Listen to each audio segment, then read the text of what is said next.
Use of he and she. Dodo, today we will study about he and she. Yes, Jia, let's start. He is used for a boy. For example, he is jumping. He is eating.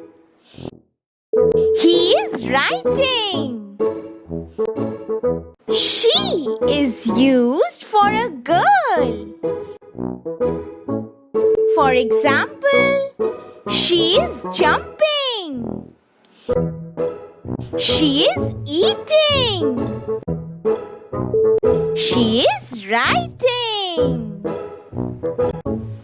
Yes, Jia, you are a girl and I am a boy. So, he is used for a boy and she is used for a girl.